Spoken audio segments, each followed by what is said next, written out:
Happy Easter Sunday to all of you, wherever you are around the world. Thank you for joining us for another Las Vegas Raiders Insider podcast. I am your host, Hondo Carpenter, your Sports Illustrated Las Vegas Raiders beat writer. It is great to be with you all today.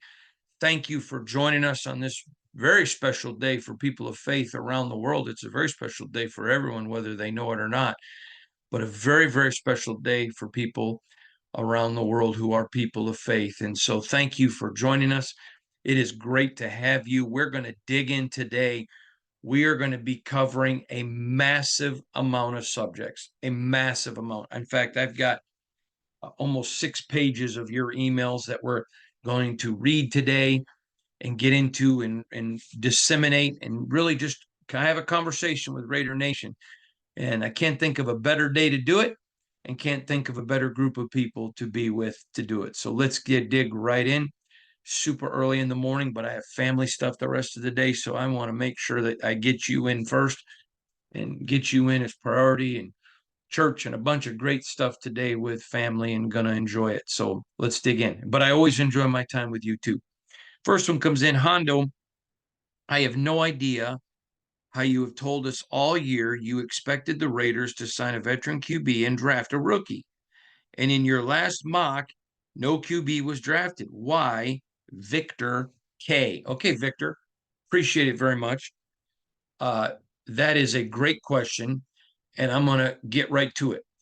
If you would have read the article, it says this is what executives think. Sometimes people read so fast that they don't pay attention to details. So I would really encourage you, read things before you comment. Go back. If something doesn't make sense, read it again. What am I missing here? I do expect the Raiders to take a quarterback. I've said that since before last season ended. I was the first to report before the season was over. Jimmy wasn't coming back. Brian wasn't coming back. Expected the Raiders to take a veteran, and I expected them to draft a rookie. I did say there was a slim chance that there may have been one veteran that they would have added as a second veteran, but that's what I expected. Plus, Anthony Brown is in the fold. Nothing's changed from my opinion.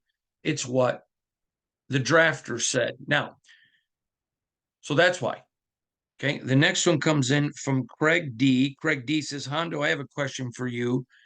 Can you explain why the executives who did your mock draft didn't have the Raiders taking a quarterback? That's from Craig D. Yeah, easily. So the men that I have that I use for my mock draft are tremendously good, very, very good. And to the best of my knowledge, there may be one that hasn't, but has one coming. They've each had they've each drafted a Hall of 3 of them have drafted a Hall of Famer. 2 of those 3 have another, at least one coming, and the other 2 have Hall of Famers that are coming. So these are all good drafters, and all of them are in agreement, although the names are a little different. They all agree that J.J. McCarthy is a first-round talent. They don't all agree that he's the number one, but they think that he's one. And they all have 2 different names for QB2, the second best or the second quarterback that has a first-round grade. So in their synopsis, the quarterbacks who are the first 2 were taken before the Raiders got to their pick. And then in the second round, there were players that were either that they did not think were worth a second round or too big of a risk, or that other people had taken them prior to the Raiders. So that's why. And good drafters understand needing a position is not the reason you just go draft anyone at that position. You have to look and say, okay, who's on the board? Is there a guy on the board worthy of this pick? And if not, you kick the can down the road. See, everyone thinks just drafting a quarterback is going to fix the problems. Well, then what's it say about everybody that hates Aiden OConnell or doesn't like whomever? Was Trey Lance the answer? Was Zach Wilson the answer? Those are guys people traded up to get. Ooh, they found their answer. No, they didn't. I mean, everyone, it's called the Dunning-Kruger effect, but everybody who wants something to happen so bad instantaneously perceives everything as part of it. I'm going to get more into that later in another email. But you got to understand these are guys that understand draft picks are precious. And if you've got a guy that just because you have you don't vote, you don't pick position of need. It's got to be a position of need, but somebody you think with the ability to fix it. Remember, if Tom Telesco and Antonio Pierce move up and they're wrong, they're not going to be here long. And especially Telesco, because he's the one making the decision, shouldn't be. If you're going to mortgage the future for the present, you better be right. You better be right. And with a 60% failure rate, if you think the answer is just picking any quarterback, that's not smart. You've got Aiden still on a rookie deal. You've got Gardner, who is paid a little bit more than a backup, but any contract they easily get out of if they don't want him in year 2. And you got Anthony Brown. And if there's a guy worthy of that pick, heck yes, you make that pick. Or if you're convinced there's a guy that you're willing to risk your future on, you go make the risk. I'm not against that in the least bit. For a trade, people got to be willing to trade. I'll get into more on that later. Next, Hondo, I can't stand how you hype Raider Nation. You are the worst media guy. I heard you on Sirius XM talking about how the Raiders whooped the Chiefs on Christmas Day. Give me a break. They limped out of Arrowhead. I am a lifelong Raider, and I can truthfully say I hate you, Thomas F. Okay, you're welcome to that opinion, and I read it. You put your name on it. Thomas, were you there at Arrowhead? Curious. Were you down in the bowels of the stadium? Did you talk to players? Were you in the locker rooms? Were you there? Because you certainly speak like an authority. I was. I heard Chiefs Kingdom booing their own team early in the second half. I saw the waves of people leaving. I stood down in the bowels of the stadium and went in the locker room. I visited with the guys. I saw Travis Kelce, making a fool of himself, angry because of the Raiders' coverage on him.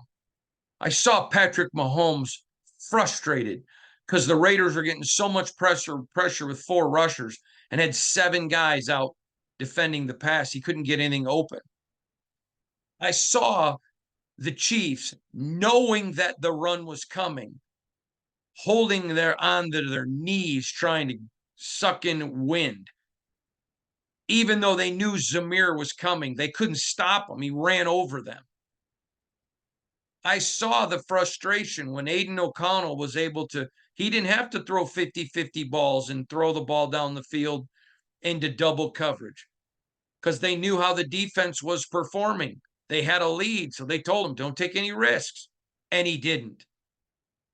Maybe you watched a different game, but I was there. Maybe you're one of the 10 million people who said they were at Woodstock and weren't. I was there. I stood there. I've got the media credentials somewhere. I wrote about it, did a video. I watched the frustration of the team. I heard Andy Reid at the Super Bowl talk about thanking Antonio Pierce.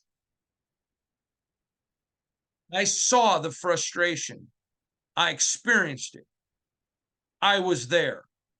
I'm sorry, if you call a first-hand account hype, I hope you're not in the legal field. I don't understand alleged Raider fans that literally hate their own team. Makes no sense to me. If you don't think that was a whooping, that's fine. You're entitled to that. I'm not God. But if you don't think that was a whooping, you didn't watch it or you weren't there. I was. Fans filing out in droves, Chiefs players outbursting on the field. And if you thought the Raiders were limping, then you need to go back to kindergarten because it's called skipping. That room still smells like Raider cigars. And they walked out, or maybe instead of skipping, it was moonwalking past the Chiefs' locker room. I don't care what your opinion is because I was there. I was there. It was a whooping. Get over it. Next. Hello, Hondo. I have been a Raider fan since I was 10 years old at 1965. I love your honesty and insight into my lifelong favorite team. It seems you share my belief that Aiden OConnell is much more than the national sports media gives him credit for. We're only a solid offensive line away from proving how great the young man is. I'd love to hear your perspective on that. Thanks, Rand Lowe in Valley Center, California. Man, I think I'm on the record as this. I don't have any reason to believe he's Kenny Stabler, but I have no reason to believe he can't be. He showed a lot. He absolutely has to be in a competitive situation. I believe they're handling it right. You're making him QB1, but he's got to keep it. And you give everybody the chance to beat him. Everybody, including Anthony Brown. I think the young man shows great promise. I know there would have been interest around the league if the Raiders wanted to trade him. Very big interest. All the guy did was throw 8 touchdowns, no interceptions the last 4 games, 9 touchdowns, 1 interception the last 5. Yep, people want to talk about scoring 0 points. That's fair. Totally fair. But it's not like there were other people on that team that didn't have bad games. Well, let's blame it all on Aiden. He did what he was asked to do. I mean, some people just act like Patrick Mahomes are hanging on, under the Christmas tree. Oh, hey, let's go look under the Christmas tree. I'm sure there's a Peyton Manning up there. The Jets thought they got Peyton Manning. They got Zach Wilson. I know he's not athletic, but I mean a franchise quarterback. Bet the Niners thought they got Peyton Manning. How many teams thought they were getting Patrick Mahomes? Anyone? Lots of them. Lots of them. I mean, Cardinals still have Kyler Murray, and I think that kid's fun to watch. But let's not pretend like they've won a lot of games with him. Their coach just got canned.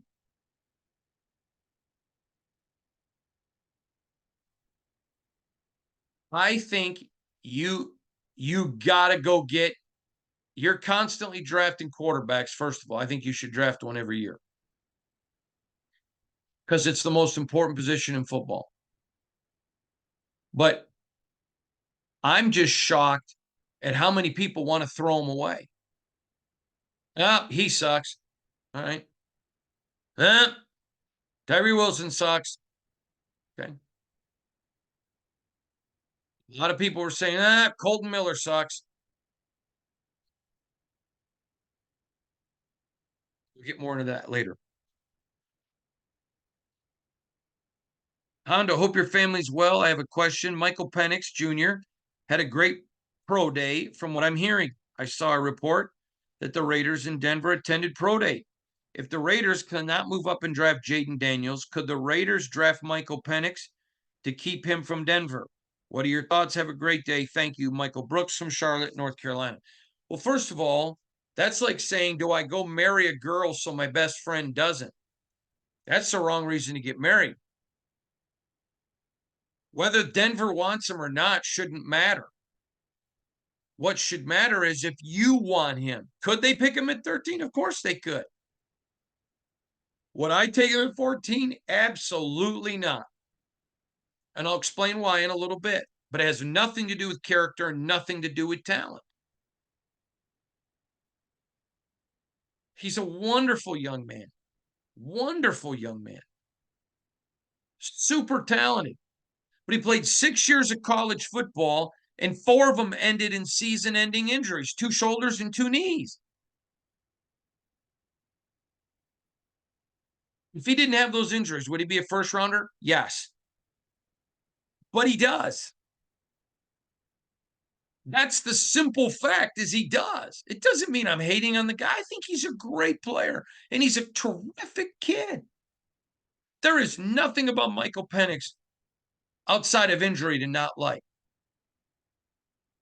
And I hope if he gets picked anywhere, I'm going to be rooting for him. I root for good people. But 4 season-ending injuries. 1, 2, 3, 4. 4. 4. How many talking about? 4. 66% of his seasons ended with season-ending injuries. 4. This isn't picking on him. This is saying the young man has value, but he also has injury history. So you fall in love with the value, okay, and go pay more for it. It's why people don't pay as much money for a car that's been wrecked or totaled. Yeah, but it's been repaired. Okay. Okay. This isn't about Penix. Do I think there's a good chance he gets picked in the first round? I do. I do. The guys that I trust who are good drafters are like, that's the kind of guy that gets you fired. He looks all of the part. Great kid. You want to root for him, but you can't make an emotional pick. This isn't about we like him. Dear God, everybody likes him. It isn't about that he's got talent and can sling the football. He's got all that. This is about 4 season-ending injury. 18, 19, 20, 21. It's to Washington, 2 great years.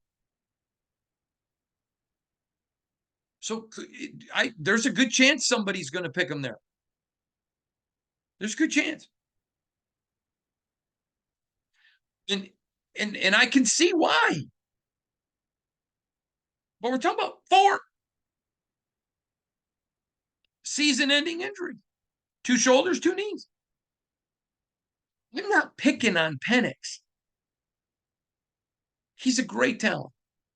He is everything you want in a quarterback, except 4 season-ending injuries. And good drafting teams understand how incredibly valuable first-round picks are and second round. Doesn't mean 3rd, 4th, and 5th aren't. 6th and 7th, you hope that they make the practice squad. But you can't take those risks because for every guy that pans out, and there are guys that do, there's a bunch more that don't. A vast majority that don't. Remember when Raider fan, whoop, we got to go get Deshaun Watson. No, you don't. No. I got ripped. When Trey Lance was coming out, great kid. but had very little experience against not great competition. I'm like, no. Zach Wilson. Okay. There was a lot to like, but there was a lot of red flags around him. People fell in love. Dunning-Kruger, they made the decision. Oh, this is what we need. My God, we got to go up and get a guy. Okay, who you going to get? Who you going to get? Who you going to get? Somebody's got to be willing to trade.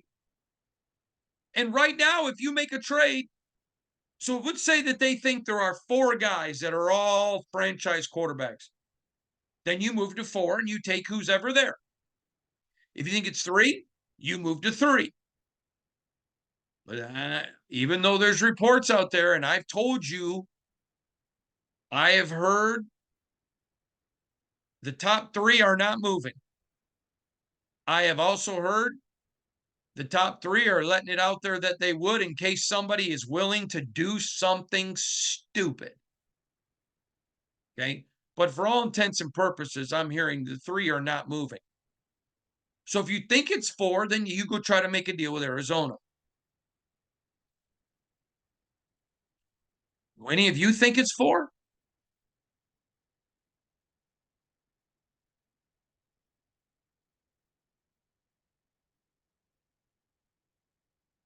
I have said there will be 4 quarterbacks taken in the first 5 picks. I think 2 of them are first round worthy.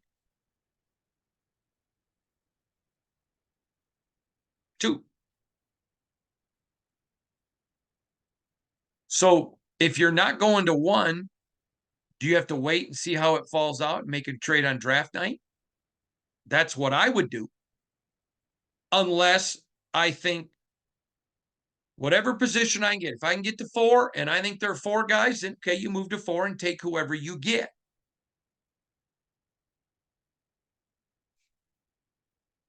Just saying, I like Penix. I think it would be awesome for Raider Nation to get him, but it has to come at the right price. The good teams don't screw it up.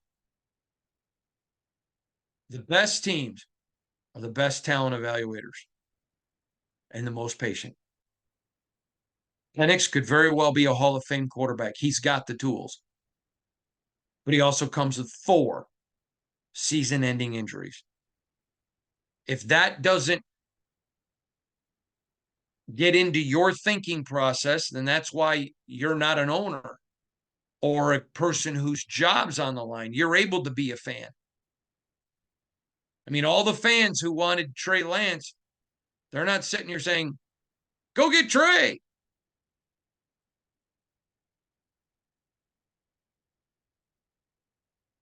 Think about all the people that wanted a quarterback. Woo! We got Jamarcus Russell. How'd that work out? Listen, there are a lot of quarterbacks that work out. And I want to make it abundantly clear. I am rooting for Michael Penix. Phenomenal person and a great talent.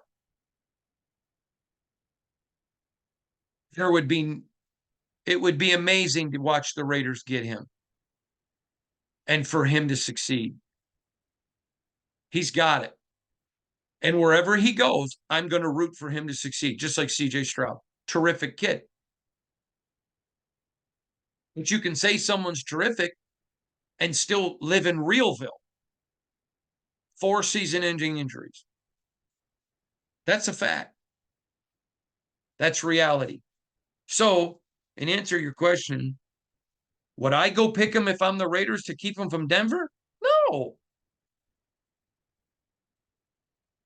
I didn't marry my wife to keep her from my best friend. I married her because I couldn't live without her. Broncos wanted Aiden OConnell so bad last year, and so did the Raiders. So the Raiders moved up because they wanted him, and they got him. Okay? But they didn't go up just because Denver wanted them. They wanted them. So if Tom Telesco is willing to roll the dice on his career, and if he fails as a general manager the second time, he's not getting a third shot. And he wants to take a risk on Penix, that's his choice. And I could see why he likes him. But it is a massive risk. If you go back and watch the podcast and read what I wrote last year when the Raiders went and got Jimmy Garoppolo, I said, I think Jimmy Garoppolo is a great talent and a wonderful young man. But with his injury history, Dave Ziegler and Josh McDaniels are putting their future on the line. I remember talking with one of them about it during the offseason last year. I said, you understand? Great kid, great talent.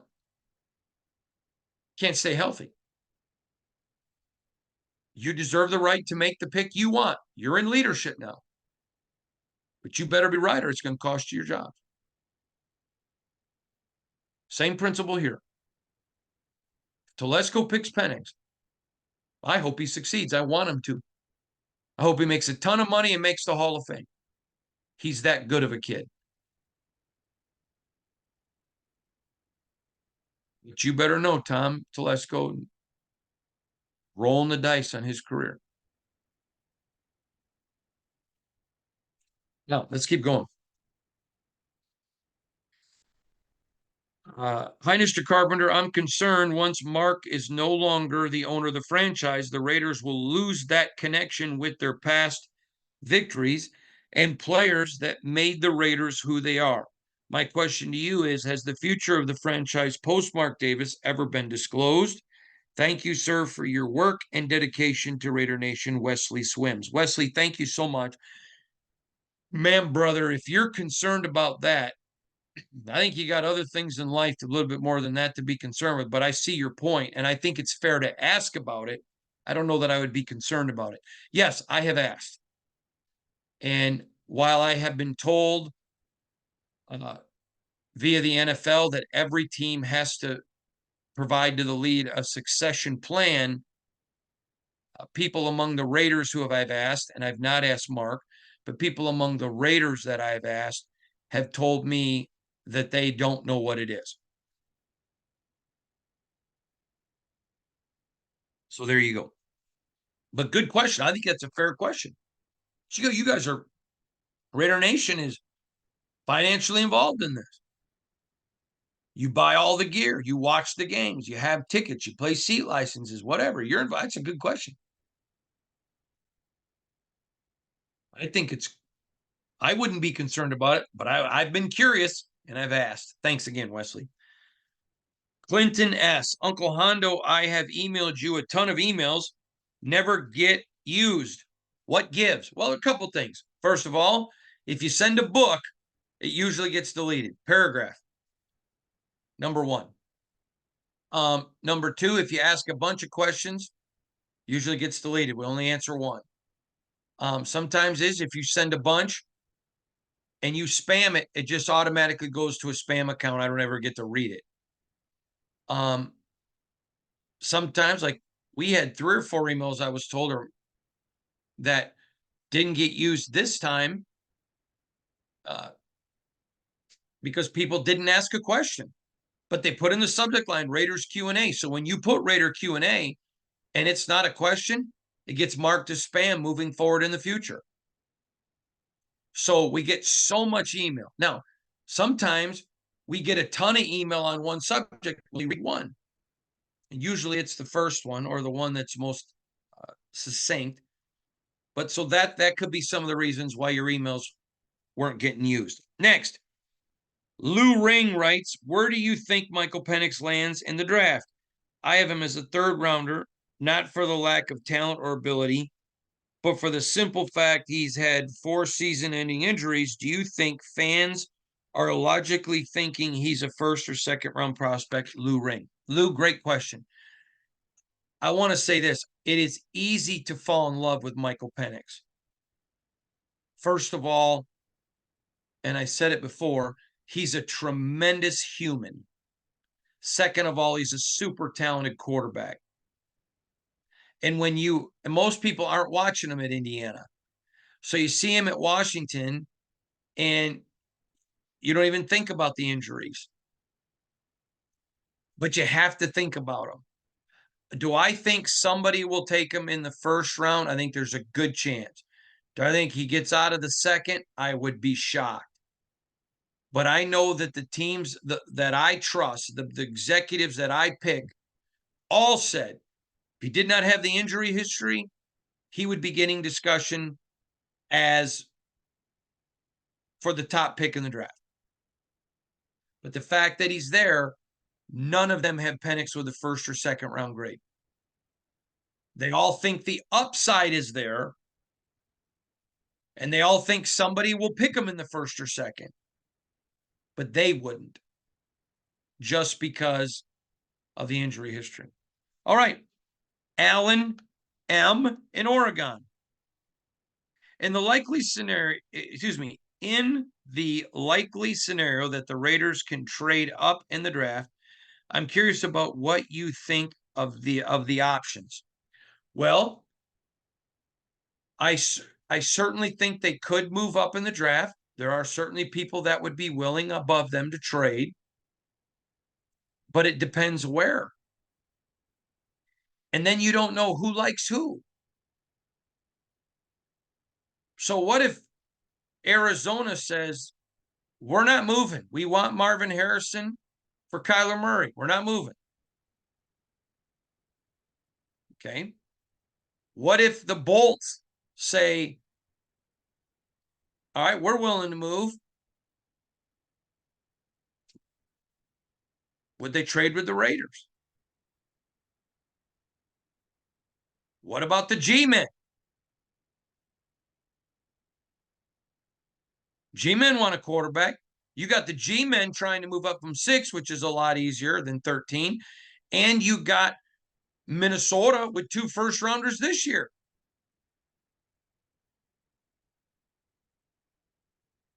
So if I'm the Raiders and I am not moving up for what I think is a franchise quarterback, I'm staying where I'm at. Again, the Bears were at one point willing to trade 3-1s, 3-2s. They're not anymore. Commanders. Told you all along, I'm hearing from people at the Commanders. Pick's not for sale. I mean, somebody wants to do something outlandishly stupid, but that's not for sale. Patriots, the only way I would see their pick being available is if they traded for a quarterback. But I don't think they're going to do that. I think they're going to stay and take one. So you've got Caleb, Jaden, and then I think J.J. McCarthy goes to the Patriots, which, by the way, I was the first mock draft to have that. And shortly after I did it, NBC Sports and the Boston Globe changed. I don't think it's because of my reporting. It's just based that I had good information. We'll see. Again, it's just not moving up. You got to have somebody willing to trade, and it's got to be to a spot where you're getting somebody you believe in. Jesse Towns says, Uncle Hondo, listen to you every day to start my workday and get updated with some insider Raider news.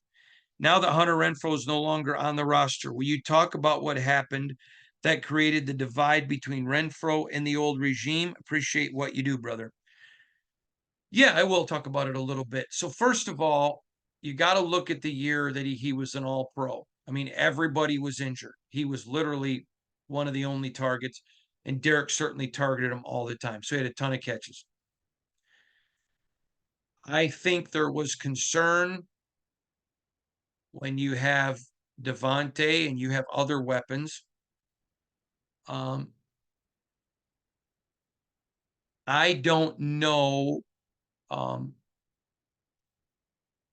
if Derek had not reworked his deal and stayed a Raider year one, I don't know that Hunter would have signed a deal with the Raiders, number one. I don't think the past regime was as big of a fan of Hunter as probably ownership or leadership. And then Derek's gone. It appeared to a lot of people that Hunter had lost a step. And that's a fact. People thought that. And then you saw even after Pierce took over, his production was even less. So I think there was I don't think it's any one thing. I don't think it was any animus. I know for a fact Dave Ziegler and Josh McDaniels did not hate Hunter at all. And I know for a fact Hunter didn't hate them. I just think it was just something that didn't work. And the fact that you saw it not working even after Antonio Pierce took over should probably tell you what you need to know. But I wish Hunter nothing but the best. What a great person. Wonderful person. Next, I'm going to withhold this person's name and you'll understand a reason why. Hondo, I threw a ton of shade at you because you said that Josh McDaniels never lost the locker room. You may have me blocked so you'll never get this email. I was a complete ass, but I heard Devontae this week on a podcast talk about how much he loved Josh, and even when it was clear he was failing, he wanted him to succeed and believed in him. My son, who is 14, said, Dad, you owe Hondo an apology. Keep repping, big dog. I know this will be embarrassing, but please read it or email me back. I want my son to see me being a man and taking my lumps. So first of all, I'm going to tell you, I did not see that podcast. I'm not aware of it, so I can't really comment. But what I can tell you is this. Every one of us have failed. We failed. Every one of us have failed in front of our children. And I'm not going to use your name, but your son will know it was you. Plus, check your email. But I don't care that you disagreed with me, and I don't care if you threw shade. Not quite sure what that means, but based on your email, I guess it's not good. I'm not God. It's okay to disagree with me. I don't get my feelings hurt. I mute people. Certainly I do. If they're vulgar, if they use racial words, I don't care what color you are. I mute you. I'm a father to a son who's not my color. I'm a grandfather to a beautiful little girl who's not my color. I don't care what color you are. To me, those are words that shouldn't be used. I mute people if they're just mean spirited. I didn't have you muted or blocked. So evidently, I never thought you were either. And I want to just say this to your son. Little buddy, you got a great dad. He's passionate. A lot of men go through life passionless. He's passionate. And he's a fan. And that comes from the word fanatic, which means passion. I want you to do me a favor. If you check your email, I'm going to give you 2 tickets to a Raider home game next year. I'd like you to go with your dad. I want you to build memories. Some of the very best memories in my life are sitting in a football stadium with my dad. I can't take him anymore. He's gone. But you can take yours. And I want you to take your dad. And I want you to have a blast. I want you to make lots of great memories. I want you to scream and yell. And when your dad's gone one day, I want you to tell his grandchildren about this email. And I want you to tell them that you learned a lesson from your dad. It's okay to have passion. But real men can say, I'm sorry. You got a great dad. He's an awesome dad. And I'm proud of you. And you should be proud that he listened. A lot of dads won't listen. I say this all the time. As men, we want our children to see us succeed. But it's super important to let them see you fail too. Because that way, if they only see you succeed, then when they grow up and fail, they feel inferior. Oh my God, my dad never failed. Real quick story. My dad got all over me on one time for something once that he thought I did. And walking through Giant Way grocery store, my senior year of high school, my dad saw that what he got on me for wasn't truthful. And in front of that entire grocery store, he got on his knees and he just hugged me. To that point, I'd only seen my father cry twice, and that was at his mother's funeral and that day. And he begged me to forgive him. I said, Dad, I forgave you when you did it. Man, I remember that. It's one of the greatest memories of my life, not because my dad failed, because he was willing to put his pride aside and say, I'm sorry. You got a dad like that. Your dad in his email said he was an ass. Maybe he was a little exuberant. But in my life, I've learned asses don't know how to say, I'm sorry. God bless you, buddy. Enjoy the game. And to you, sir, thank you. Next, Hondo. If you were to look back on the Raiders' lack of success for the last 20 years, would you say it was mainly because of bad choices of GM, head coaches, or owners meddling? For example, of owner meddling, how many times did Al go against his scouts, management advice, and pick flops in the draft? I hope with all my Raiders Nation, I hope with all of my Raiders Nation blood, AP is our Moses. And that's from Rodney S. Well, Rodney, that's a great question. I'm going to clean up my eyes a little bit. Must have got something in my eyes talking about my dad. um, that's a great question. I think there are a few things that have really hurt the Raiders. I certainly think it hurt the Raiders. You know, Matt Millen, who's one of my dear friends, begged Al not to pick Jamarcus Russell.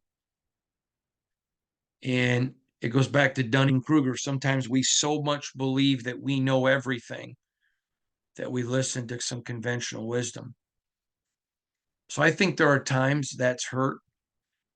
I think there have been some choices made in the. I just think you got to go back and say if there was one thing, it's bad drafting and evaluating of talent. Very bad drafting and evaluating of talent. You just don't win in this league without great salary cap and great evaluating of talent. That means knowing who to re-sign, who to draft, who to get as a free agent. I think that's been the biggest killer. And another one is the Raiders. They turn on themselves so fast. There were a lot of great football teams that coveted Tyree Wilson. And I told you guys when they picked him, you can go back and watch the draft videos. This guy's not going to be ready for a year. Everyone knew that. That was not a secret. If you didn't know it, you were not listening. And even though he wasn't 100%, you looked at the end of the year, Patrick Graham and Rob Leonard, man, they did some amazing work with him. But to this day, I'm still getting emails. He sucks. It's just like when people say Aiden OConnell, he sucks. I got nothing. And at times, Raider Nate, look at Cleve Farrell. Picked at the wrong spot in the NFL draft, but a solid player. I mean, San Francisco was disappointed to see him go this year, but he got a lot of jack. But Raider fans hated the guy for years. It wasn't his fault where they picked him. I just see Raider fans turn on their own so fast. So yeah, I think it's bad evaluating and a quick trigger finger. I mean, how do you think Philly feels that they got rid of Andy Reid? Oh, he sucks. He'll never win a Super Bowl. Okay. Okay. I mean, there are just people that are just so quick to throw people away, to just give up on people. I don't even understand that. I can't even comprehend that. That makes no sense to me. And so you let the process work out. I think you got to have some patience. This changing coaches every 2 years is a joke. It's a joke. I mean, look at the Steelmen. They're constantly in the playoffs. There's stability there. The Raiders need stability.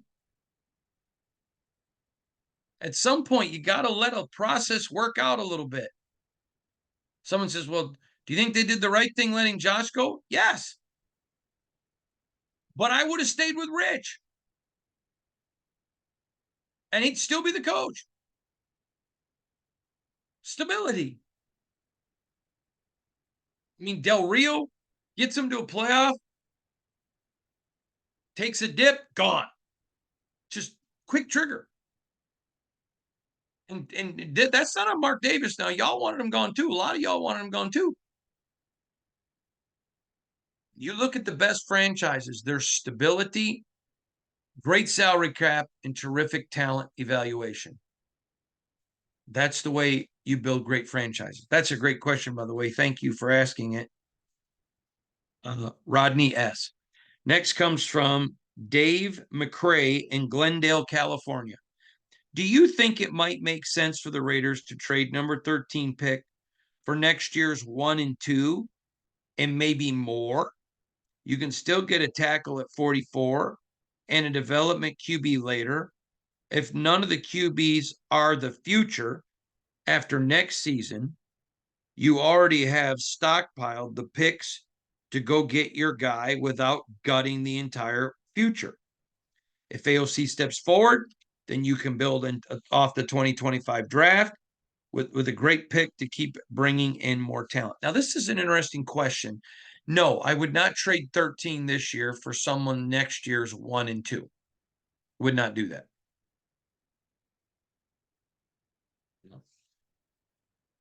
No. Do I think you have to start looking at it if they offer you a couple of ones? Yeah, you do. If somebody came to me and said, I want to trade for 13, I would certainly say, okay, depending on who it is, I'll take your 1 and 25 and your 1 and 26 and your 2 this year. I'd consider that depending on where it is. But I like the way you're thinking. I like the way you're thinking. Good question there, Dave McCrae from Glendale, California. Hi, Hondo. I love your podcast and listen every day while I'm walking my dog. I agree that moving into the top 3 seems unlikely, but as the draft draws closer, it does appear the scenario could unfold where the top 3 quarterbacks taken are Williams, May, and McCarthy. If that happens, it would be hard to imagine the Raiders not making a play for Arizona's spot in the draft. Jaden Daniels, thank you for all the work you do. Jerry from New York. Okay, first of all, I don't think Jay McDaniels gets to 3. I don't think Jaden Daniels gets to 3. So when you put in here, it does seem to appear the scenario could unfold where the 3 QBs are Williams, May, and McCarthy. I've not seen that anywhere. I've seen majority of scenarios where it's May that drops and some scenarios where it's McCarthy, but I don't see Caleb or Jaden falling to 4 at all. And again, Arizona's got to be willing to trade. If they are, If Jaden's sitting there at 4 and Arizona wants to trade, I will be stunned if the Raiders don't make the move. Stunned. But we'll see. Good question. Thank you, Jerry from New York. Do me a favor. Go down across the street from Madison Square Garden to NY Pizza Suprema. The best pizza in the world. The best. Get a white pizza and then usually ham, mushroom, onion. NY Pizza Suprema. My wife, margarita. Not the drink, the pizza. You can thank me later. NY Pizza Suprema, New York City, across the street from Madison Square Garden. The best pizza in the Big Apple. Next, Cameron W.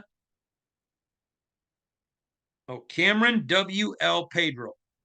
Uncle Hondo, nobody has talked about the scenario, but I believe we are moving forward with Thayer Mumford as our starting right tackle and will probably bring in some veteran free agent competition.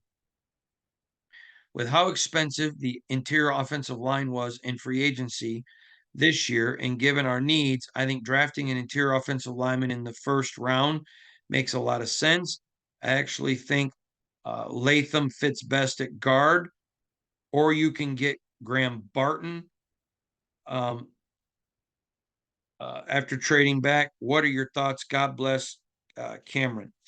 So, Cameron, I addressed this in the last mock draft. I had the Raiders taking the young man out of Oregon State who is a stud. There's some real studs in this draft at tackle. And then taking Barton at guard in the second. And then, bam, now you've got Colton, Dylan, Andre, Barton, and the young man from Oregon State. I apologize. Pronouncing his name is not mine, and I want to be respectful, and I'd rather say the young man from Oregon State than screw up his name. And then you have Thayer as a terrific bounce tackle. He can play both, sway tackle. That's what I believe. Could they go in and play him at right tackle? Mm-hmm. They could. That could be a scenario. Next one comes to us from Ken. Hello, Uncle Hondo. I wanted to address this free agent offseason. I know you have mentioned the Raiders are not being cheap, but frugal with their cap space. I feel they have been a little too frugal as I keep seeing players being signed by other teams, while clearly they could have signed them and filled the need, specifically OL and corner. I would have thought by now they would have signed a couple of cheaper players to fill the hole before the draft. What are your thoughts on this and possibly them relying solely on the draft to fill these positions? Lastly, I truly value your. Oh, I'm going to stop right there. I want to read. I want to introduce. I want to answer this because then he goes on and asks another question, but it's not football, and I want to read it. I hear what you're saying. Okay, I hear it. So you want them to sign some cheaper guys, but they're guys they don't believe in. Okay, what's the use of signing a guy if you don't believe in him and you're not gonna play him? I think you go look at some UDFAs. There's still a ton of free agents out there, and they've got multiple offers still out to good guys, and prices are coming down.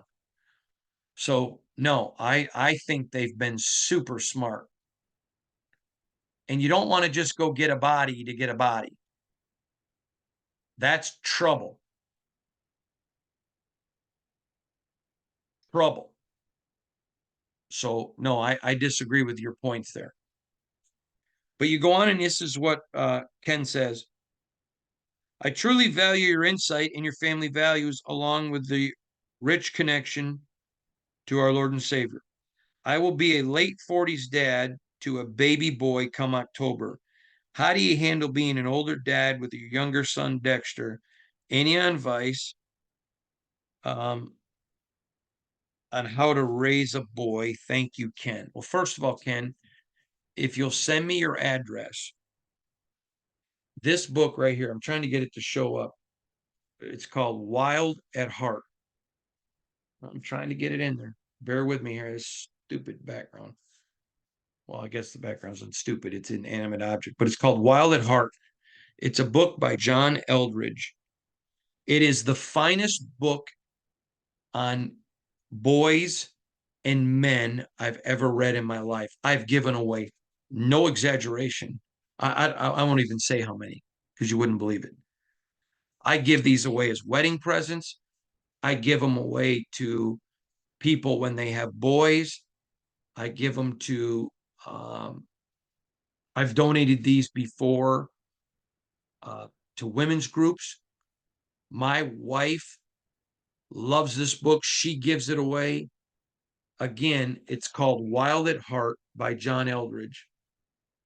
It is the finest book on men and understanding men, understanding boys, in my opinion, outside of the Bible, ever written. Phenomenal. My wife told me how it helped her to understand her father, her brother, our sons, how it helped her to understand other men in her life. You know, maybe men she works with, or men who are neighbors, or whatever, cousins. So, Ken, I want to, if you will email me your email me your address. I'm going to send you a copy of this book for free. I want to give it to you as my gift to you. And I will just tell you, be genuine with your son, be real with him, let him fail. No, in real life, everybody doesn't get a trophy, and let him be him. But most importantly, love his mom. If things don't work out with you and his mom, that happens. But his mom is half of him. When she's wrong, love her. Treat her with honor and respect and reverence. Reverence her in your home. Adore her. Talk highly of her. Build her up. You know, I get a lot of criticism, Ken, because people will say to me, I wish you wouldn't talk about your wife. Okay, then go watch another podcast. But I brag on mine. And I do a ton of work. Never complains. I tell Dexter all the time how much we love mommy. When him and I are together, we spend a lot of time together. We call her and let him talk to her. Love, the best thing you can do if you want to be a great dad is love the Lord and love your wife. Love your son's mother and be genuine. Be genuine. All right, the last email comes to us from Carl G. Hondo, everybody's talking about the Raiders potentially trading. Why aren't you talking about it? Are you literally that unconnected? Well, Carl, you must be a new listener because as soon as the season was over, I've been talking about trading the whole time. I was the first one to break the story that the Raiders had talked to everyone 1 through 12 to find out what the cost was about moving up, that they were interested in moving up, that they wanted to move up, but they also knew costs and everything else. What I would say to you is, why is everyone else now just talking about it? Welcome to the club if they are, because we've been talking about it since as soon as the season ended. That's why. We've talked about it ad nauseum. All right, everybody. I hope you have a great Easter. If you're watching this late in the day, I hope it was a great Easter.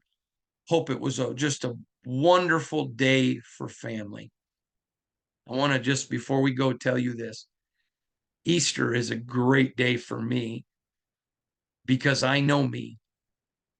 And I got asked recently by someone that says, do you talk about religion so much because you think everybody's bad who isn't religious? And I want to make one thing clear. First of all, I'm not religious and I don't talk about religion. I talk about Jesus Christ. But I talk about him not because I think people who aren't people of faith are bad. I talk about him because I know that I am. The miracle of Easter is not that Jesus died for me, was that he knew me and he died for me because I don't deserve it. It's grace that is undeserved. And if faith is not something of which that you chose to live your life by, that's fine. That's your decision, and I respect it, and I respect you. But for me, I needed it, and I can't ever stop talking about it because it's who I am. I'm a sinner saved by grace. I'm a grace addict. Have a wonderful Easter. God bless you all. I hope you enjoyed your family. Hope your kids had a lot of candy. And I just hope you enjoyed the day. From all of us to all of you, God bless you. Have a great day.